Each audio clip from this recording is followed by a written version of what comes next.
Assalamualaikum warahmatullahi wabarakatuh. Jumpa lagi dengan saya Fahru di channel Fahru Fix. Kali ini saya akan membahas mengenai alasan mengapa kita harus membaca buku. Semakin banyak membaca buku, semakin banyak ilmu pengetahuan kita. Kata-kata mutiara tersebut sudah membuktikan bahwa dengan membaca buku atau artikel-artikel di internet ataupun majalah, ya pastinya akan menambah ilmu pengetahuan kita. Kapan sih kamu terakhir kali membaca?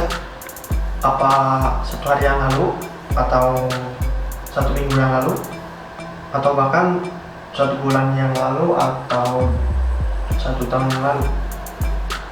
Atau jangan-jangan kalian lupa kapan terakhir kalian membaca buku? Nah, buat kamu yang sudah lama tidak membaca buku, sebaiknya kamu ya segera deh membaca buku, karena itu berdampak untuk kehidupan manusia. Ya, karena itu berdampak untuk kehidupan manusia. Di antaranya adalah kesehatan. Beberapa penelitian juga sudah membuktikan bahwa itu adalah berdampak besar bagi kehidupan manusia. Berdampak apa membaca buku? Padahal kan membaca buku itu ya sangat membosankan gitu, tapi ada dampaknya.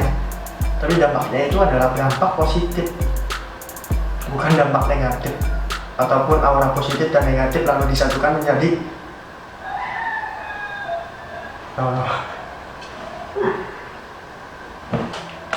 Oke, lanjut. Di tengah teknologi yang semakin pesat ini, sebetulnya itu mendorong kita untuk selalu membaca ya, terutama membaca artikel-artikel yang penting atau artikel-artikel yang bermanfaat di internet, atau bisa kita juga membaca e-book di gawai kalian masing-masing, di gadget kalian. Nah, dan ini dia beberapa alasan kenapa kamu harus membaca buku. Yang pertama, pastinya menambah ilmu pengetahuan.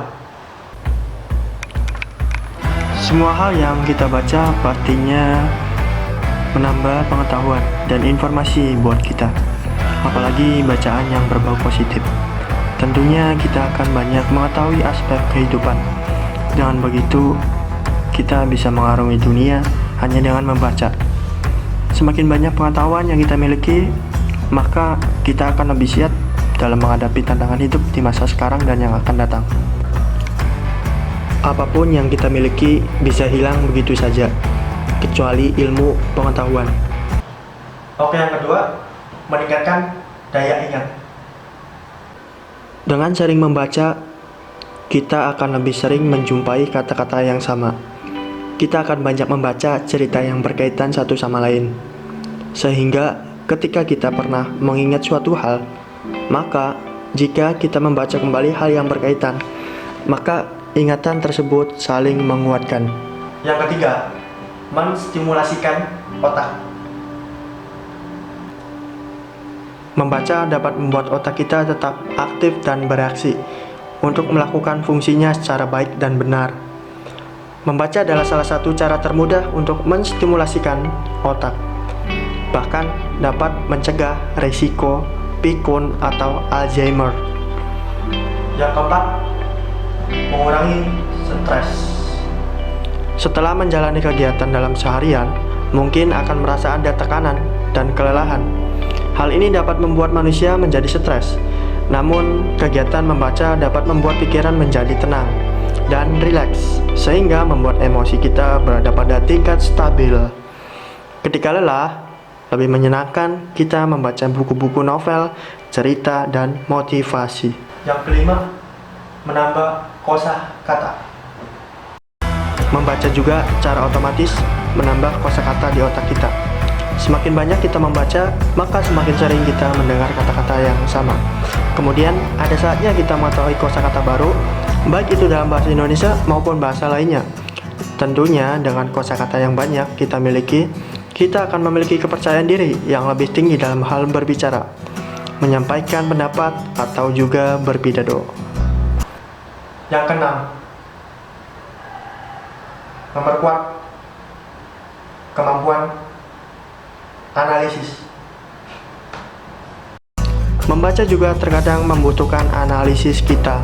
Biasanya adalah cerita fiksi atau novel. Kita dipaksa untuk berusaha menebak-nebak cerita yang selanjutnya atau menebak akhir cerita. Tentunya ini akan melatih logika berpikir. Terkadang kita dipaksa juga untuk menggunakan logika untuk mengetahui isi buku yang sebenarnya. Yang ketujuh, melatih konsentrasi. Dalam setiap kegiatan, kita membutuhkan konsentrasi agar dapat mencapai hasil maksimal. Terutama ada kalanya suatu pekerjaan dilakukan harus dengan konsentrasi penuh. Maka untuk melatih konsentrasi, kita perlu membaca sehingga kita hanya berfokus kepada yang kita baca. Misalnya membaca sebuah cerita, maka kita harus berkonsentrasi agar dapat mengetahui detail cerita dengan jelas. Yang kedelapan, melatih kemampuan menulis. Bagaimana menyusun kata-kata yang benar, terutama kepada penulis. Jika ingin menjadi handal, maka perlu membaca banyak hal, terutama karya-karya orang lain yang sesuai dengan bidang tulisan si penulis. Kemudian dengan luasnya pembenaran kosakata, maka kita dapat menulis dengan baik sesuai kosakata yang dimiliki. Yang kesembilan, memberi ketenangan. Membaca juga akan memberikan dampak ketenangan. Contohnya membaca buku-buku spiritual akan memberikan pandangan hidup yang baru, sehingga memacu kita untuk lebih semangat lagi. Oke guys, itu saja yang dapat saya sampaikan. Terima kasih sudah menonton.